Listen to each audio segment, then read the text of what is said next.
What's up, everybody? It's Alex from Heavy New York, and on the phone we got Bob from Rebel Wizard. Thank you so much for your time today, man. I appreciate it. Oh man, thank you. Yep. It's so awesome to have you here. The newest album is Magickal Mystical Indifference, which is scheduled to come out later this summer via Prosthetic Records. You just want to talk about like how the making of this record was and like the songwriting, recording, all that fun stuff? Well, it's always kind of the same, really, with all of them. I just sort of, there's no really one way of doing it. I tend to record a lot. I'm always sort of working on stuff here and there, and they just sort of happen, over time. So I'll either be working on the Rebel Wizard stuff or the Nekrasov stuff. And yeah, I don't know, man. There's never a real set intention. It's something I've always written music and recorded. For this particular album, though, I would say that that I don't know. It's each one, at least each one, although it's very themed in its own context in this heavy negative wizard metal stuff. I try to at least make it different, but I'm more sort of entertaining me. It's not a conscious thing of like I have to do things differently. And also I guess there is a feeling, or I'm tuned into how I'm sort of what's to something else each time as well. So each one is, to me, it sounds different, you know. So I think this one is probably a bit more straight up. The last one was a bit more sort of a bit more sort of guitar wanky and that sort of stuff. But this one's, I think, it's a bit more direct. When you released, correct me if I'm wrong, but you released an EP last year, the Hark EP? Yes. Yeah. Yep. Could that EP have almost served as kind of like maybe like a preview of what is to come on this full-length album, or is that just a completely separate entity? No, not really. No, because I like... I've always liked the 7-inch format. That's sort of what I grew up in the sort of early 90s and stuff. I was a real sort of hardcore kid then. And so 7 inches was what I was really into. So I always prefer that format. So EPs, I just really like working on those because the Nekrasov stuff's really epic. It's really soul draining. And it takes a long time, and this sort of the EPs, say for the Rebel Wizard stuff, is just more. I can just have a bit more fun with it. It's a bit easier. There's no looming album that I have to do. So it's just more of a. I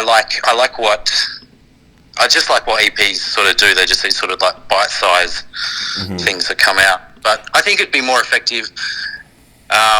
It's my getting out that I need to have 7 inches, basically. Yeah.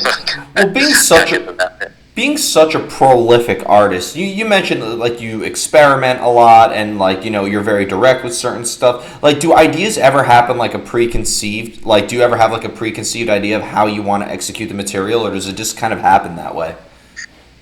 Well, all of it. I work with it. Like, I like working with any. So there's no like, okay, this works for me, because there's no. It may work, and then next time it doesn't work, and it backfires, and it's very stressful. But I mean, it's something that I feel good. I'm a bit older now, so it's something that I've always done. I've always even as a kid, as like an 8-year-old, I was always playing around with tape decks and recording guitars here and playing along. And this is way before computers and stuff and whatever. So I've always sort of done it to a point now that I can sort of roll with however I'm sort of feeling at that point in time. There will be some ideas, but generally I find that with an idea, or if I have a concept about something, if I go and do it as the concept, it always sort of protests itself, and then it ends up dissipating into something totally different anyway, because the point of all of these things are always to sort of go beyond the idea of it. So I keep it pretty open. So I may feel a sense of inspiration to go, to do something, or it's fiddling around with the guitar and that sort of thing, the general commonplace things that happen. But, sometimes the concept comes after as well. I sort of let it take me, and then later on I'll look back and go, okay, this all sort of fits like this, and I can use this. So it's everything really. I keep it completely open. That's interesting. What I find unique is you mentioned like the concept is sometimes it can come before, sometimes it can come later. Obviously, a concept determines the lyricism, but does it ever determine the music in itself as well? Oh yeah, absolutely, yeah, for sure. Like when it comes to getting inspired to write, do you almost kind of like need to put yourself in a certain place at a certain time in order for like ideas to come through, like in a moment of isolation, or do you just sometimes think of inspiration or ideas just out of the blue? Uh, all of the above. Like I said, it's in everything. I don't sort of tend to think that that the isolation thing is the trick. I don't. There's no one way of doing it. You know, it's like I said, it's sort of like I don't sort of consider myself a prolific musician or anything like. It's always something I've just sort of done. It's like an extension of just sort of how I survive type thing. It's just I don't really think about it. It just sort of happens and I do it. So sometimes it's sort of hard for me to answer these sort of things. But what was the question? No. You answered it perfectly. And like what I find unique is being that you've worked with so many different bands and worked with different artists and stuff. Like, does the mind frame or the creative process change depending on what you're working with? Is there like a usual go-to mode depending on what you're working on at the time, or is there a usual like method behind the madness? No, there's no method. And it's really, and so you'll see, say with the two projects that I focus on mostly, and I have for most of my life now, so the Nekrasov stuff now is getting on to 20 years. The Rebel Wizard stuff, I've always done that sort of stuff, that sort of songwriting and whatever, but I literally didn't think, it just sort of started to take a life of its own as well. So at this point with, mindsets and things like that, it's more, I don't know, I guess with those, especially those two things and say the Nekrasov stuff, it's stuff that I'm really tuned into when I do it. So I don't really worry about, see, if I'm not feeling it, I will never push it. And there's times where you do need to sort of call it, you got to have sort of an astral enema. You can't sort of do it, you can't suffocate it, and you can't declare it as yours, because it's not yours, it's just what it is and who you are and whatever comes out. So I think with those sort of things, they do come pretty natural now. So I used to stress and strain years and years ago, especially growing up as a teen and stuff, especially with the guitar, writing good songs. But now the good thing is I don't really think about, it's not, because it's not a product that I'm trying to sell, it's just something that I do. And especially the Nekrasov stuff, it's not a very famous, popular thing, because it's a totally otherworldly thing to work on. And the Rebel Wizard stuff, like I said, I'm just literally just doing all the things I've ever wanted to do musically. Well, like, is it fair to say like all your material that you've worked on is almost kind of like a reflection of who you are at that particular time? Like, is it almost kind of like a self-portrait? I think that they're extensions of who I am and who I'm not. What's within, what's without. What, and it's sort of, I'm trying to. Well, not trying to.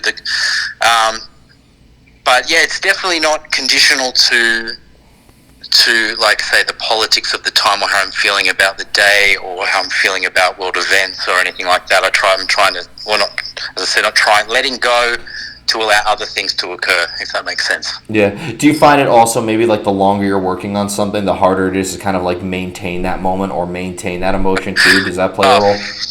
Fucking oath. Yeah, for sure. Yeah, absolutely. I hate that. I'd imagine like you try to feel the same way when you finish a song as you do when you start it, right? Yes. Oh yeah, absolutely. You want to be in that zone because yeah, it's true. It comes in and you're in it, and it's all going really well, and that happens all the time. And that's the issue with doing stuff all the time. So if I'm recording a lot, or I have ideas a lot of the times, if I'm having multiple ideas, or if I generally don't work with say Nekrasov stuff and Rebel Wizard simultaneously, they'll be separate. Because yeah, I will, if I jump off, especially there's a whole bunch of Rebel Wizard songs that are missing parts and whatever that I can't go back to anymore. I can't go back to it. They've come and gone. You ever worry the stuff that you don't work on will be a B-side one day and just be the biggest hit you'll ever have? I don't have that kind of confidence. All right, at least you're very honest. But like, what I find unique is there like a certain art to maintaining that emotion and that feeling, or like is there a strategy on how you maintain that when you're songwriting, or do you feel like, oh, this emotion didn't No. last long, it's not meant to be? No, you got to let go of all that. That's all. That's. I find those sort of things, they're real prisons. That's what sort of clogs the pipes of all that sort of stuff. Mm-hmm. You know. So like I said, I mean, it's taken me a long time to sort of get to this point, because it's been, you know, as I said, I've spent most of my life doing this sort of stuff, and I sort of feel like I've paid my dues. I sort of deserve a bit of an easier time when it comes to writing stuff now, I think. But yeah, no, you still agonize over stuff for sure. Yeah. I'd imagine it gets harder as you move further into your career, because you almost have to find a way to keep it interesting for yourself as well, right? Yeah, well, I mean, for me, it's not, like I said, it's not really, because I don't sort of see it as like career or that I'm a musician. It's just something I've literally always done since I picked up a guitar when I was 4, and it's just always been a part of who I am and what I do. So generally, it's not like I'm thinking I'm doing this, you know, to make money or to be famous or to get hits or whatever. It's just something that I have to do. And surprisingly, now I'm talking to you, and there's people who are also into it. And so that's weird for me personally, because I'm so insular. I'm in my own little world doing all this weird music that I literally didn't think anyone would be into anyway. So that's the kind of the trick for me, because there's no trying to entertain anybody except, yeah, for me, and because I'm not trying to entertain myself, I'm just doing it from myself, you know. So it's not it's not like if I set a goal, and there is, and to some degree having it more known, you know, there was a bit of a when the first album did really well. I was like, I didn't even think anyone would even like this shit. And so there was a slight thinking of, you know, oh shit, maybe I should really, you know, start thinking about, you know, how other people think about it or whatever. Not really, but there was a sense of infiltration from the other world. Mm-hmm. Fair enough. One thing I've really found unique too is when I got like the promo for Magickal Mystical Indifference, and you know, I'm looking at, I was very intrigued by also like the photo shoots and everything like that. Do you almost kind of like in a way like portray a character in your material in a way, like when it gets into the songwriting mode? Is it almost kind of like putting on like is it almost kind of like a choreography in a way? No, that's me to a T, really. Like I said, with both of these projects, not saying I'm actually here right now dressed as a wizard in a forest or anything like that, but really, like, you know, I'm, you know, say in the musical sense, and in anything that I do in both those sort of projects is, yeah, they're done without any character. You know, I mean, there's some, you know, obviously I'm enjoying the mythology of wizards and metal because they go hand in hand and stuff like that. But there's also like, you know, that's totally what I'm about as well. That's totally what I'm into, and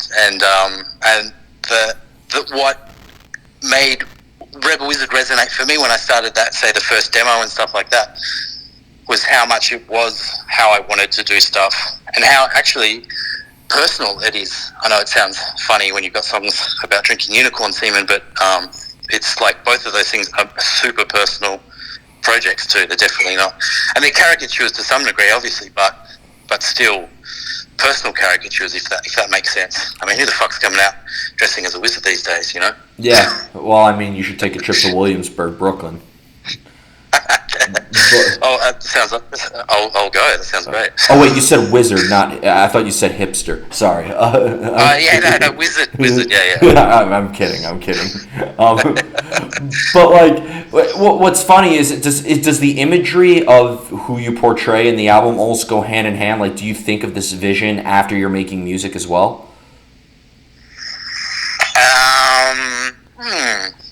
I don't know. I just, like I said, it's not really thought out. It goes all by intuition and instinct. I'm trying not to think about it, if that makes sense. Mm-hmm. Mm-hmm. It just sort of happens. Yeah, a lot of the stuff comes spontaneously.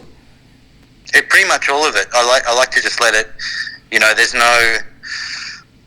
I wish I did. It would make it so much easier. You see bands and their press kits and all that sort of stuff, and everyone's so tight. It's very banal. It's very similar. They've got the market. They know what works, what sells, and all. Not that that's I'm into that sort of thing at all. But I don't really, I don't really have a conceptual idea, or it just happens, and I just enjoy it. It's like I said, I'm just sort of living out a thing that I want to do.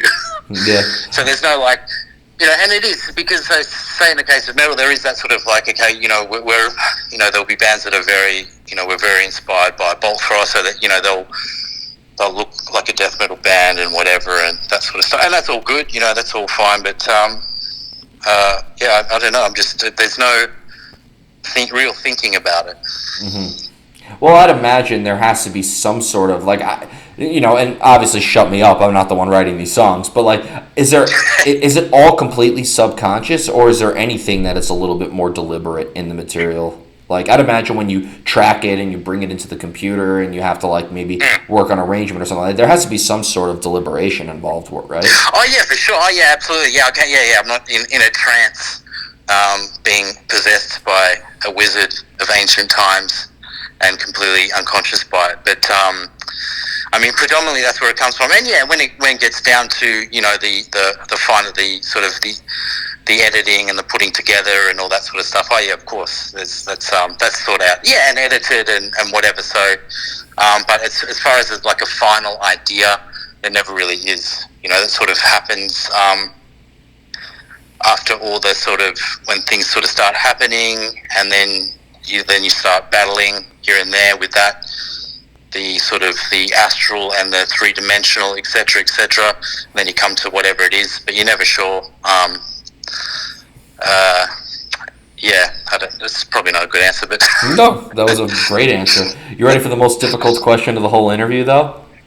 Well, I find all questions pretty difficult when it comes to this sort of stuff, but yeah, for sure. Oh, this one is the hardest. How do you know when a song is done? Actually, that's not too bad of a question. Wow, you're the first one to say that. I stumble everybody with this one. No, well, see, I with, say, the Rebel Wizard stuff, I go easy on myself because I go really, really hard, and I have for a long time with the Nekrasov stuff. It's really harsh. It's really otherworldly. It's very exhausting to do. So with the Rebel Wizard stuff, it's I'm trying to have a bit more fun with it. So it is about not putting any pressure on myself in that regard, because I don't think that's the way. We're sort of conditioned to believe that stress and strain and pain and all this mad genius sweating away at songs is the ultimate expression of music and whatever, which I don't think it is. At least I haven't felt that. And I do. I have those moments as well. And I do find a sort of a beacon for me, sort of giving something away a bit, but a beacon for me is if I am struggling too much with something Rebel Wizard related, I tend to abandon it. Mm-hmm. So with a lot of the songs, I kind of find them easy to write. I just really enjoy it, to be honest. And I'll go yeah, that works. And then there's some songs that they will take a long time to finish. But you just kind of know. But yeah, who knows? I finished when the albums suck. They're the worst for me. I don't know when an album's. I go through these really schizophrenic months. I'll listen to the album for months, going up and down. Okay, it's good. Oh, it's fucking horrible. Oh, that doesn't work, and that's the worst. Mm-hmm. Songs are okay. I can handle that. Yeah, artist blocks. Do you have a strategy on getting over an artist block too?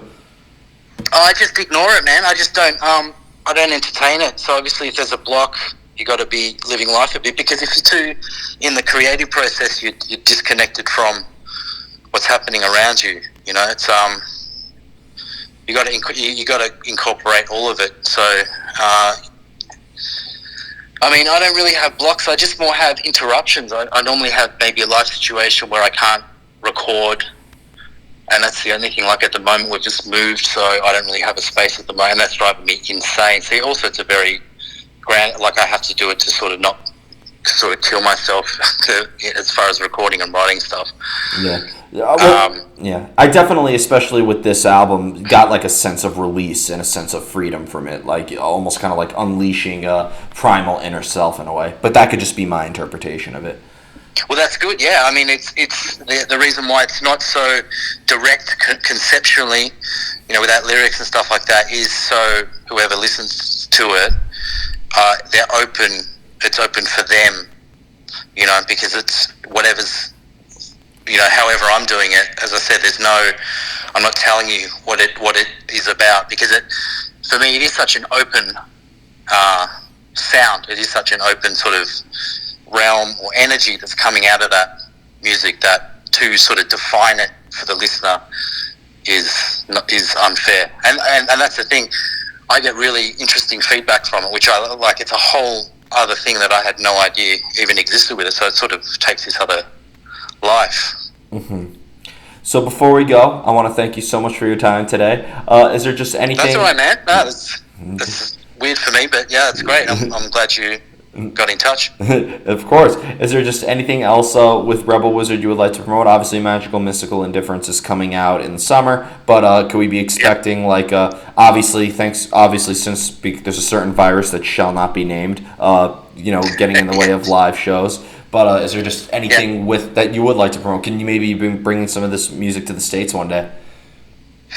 Well, the funny thing is that it was this year that plans were starting to be made for both Europe and the US, and because of this global astral enema that's going on, I don't have to do it, so I'm just going to chill. I'm happy to do that. But yes, no, that is going to happen. Hopefully. I mean, there's not a demand really for it, but I just like to do it just because there's some people that I'd like to meet, and I think it'd just be fun. It'd be fun to dress up as a wizard and wander around playing this kind of metal. Yeah, you'll definitely be welcome here in New York City with open arms. I'd love that, man. Yeah, I've never been, and that's a place I would love to check out for sure. I do have a couple of friends over there. Awesome. Well, we'll be waiting, but thank you so much, Bob. Awesome. Everybody, we are here with Rebel Wizard, Magickal Mystical Indifference, coming out on Prosthetic Records this summer. Be sure to pick it up then, and we will see you next time on Heavy New York.